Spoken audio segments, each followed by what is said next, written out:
What's up, guys? It's Oren here. Thank you for all the support you showed me on my recent video about why I deactivated Snapchat and why I'm done chasing. Official Beats. By the way, disclaimer: this is not turning into a relationship advice channel. This is just me venting again about something else that's been on my mind. Not really because of me, but because of what stories I've heard from some of my close friends. And I wanted to discuss getting over somebody slash breakups slash failed crushes, etc., and why I believe that it's so hard for us to get over somebody, whether we were in a relationship with them or whether we weren't. The first part I'm gonna bring up is, I call it the mountain of phases, in a way. So when you're with somebody, right, or when you like somebody, it's a mountain. You start, you know the person, you start to warm up to them. The top of it is, let's say, actually dating them or having a crush on them. Either way, then, let's say when it gets over, it declines, and then it goes down all the way. So when it declines, essentially that's you trying to get over them. So, because I've had friends talk to me about how they struggle to get over people, and I feel like the reason behind that is because the amount of time it takes us to find what's good in somebody and to warm up to them and to build that trust for them is the same amount of time it takes for us to get over them, which is why in one case it's like a whole energy level of positivity and attachment, and then it becomes habitual. Like, you get used to somebody, and then when it ends, it's almost like you lost a part of yourself, because I feel like everything around you is a strand of you. Even this baseball is irrelevant to me, honestly, but it's just here.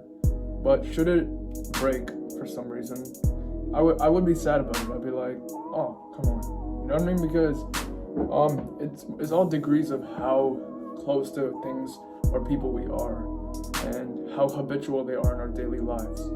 It's almost like losing somebody close to you is almost like losing your bed. You're almost like, yo, now what?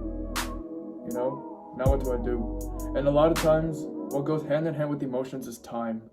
We put in time into texting somebody every morning or FaceTiming them at late night. And because now, let's say you get over, now the person's gone, you're almost you almost stood here like, yo, what do I do with this time I've given? And a lot of times, because COVID doesn't help, you can't really meet the person as often as you would have. So it almost becomes distant, but you want to try your best to salvage the feelings you have, and more importantly, the energy you share with that person. Now, that's actually in a relationship, or when you're with the person. Now, I feel like the reason why it's hard for us to get over someone we like, and maybe we don't know whether they like us back, is because, and I addressed it in my video about Snapchat, I think, it's about hints and how we perceive messages. Like, that's one part of it, and the other part of it is our own personal imagination. Like, when we go to bed, when I go to bed, I think about certain girls I like, or especially one specific one. Like, I don't know, going on a walk with them, or whatever it may be. Just, you have imaginations of yourself in situations with that person, full of happiness and stuff. And you kind of imagine conversations you're going to have with them, and stuff you want to say, stuff you want to hear, more importantly. And when you don't hear those things, you kind of get left with this void, like, yo, what am I, like, I mentioned the self-doubt void in my last video, but it's almost like, yo, why? Like, what am I doing that separates what's really happening versus what I think should happen or what I want to happen? And because of that, because we start thinking about that and we start trying to evaluate hints or overanalyze stuff, like, let's say the same person tends to text you every single morning and one morning they don't. Suddenly you're just here like, yo, was it something I said? Was it something I thought of? Was it supposed to happen? Is this the end? And because we're a lot more alone than we used to be, especially with the whole pandemic, we actually spend more time thinking, which also in turn, while it allows us to reflect, it also makes us overanalyze things we maybe shouldn't.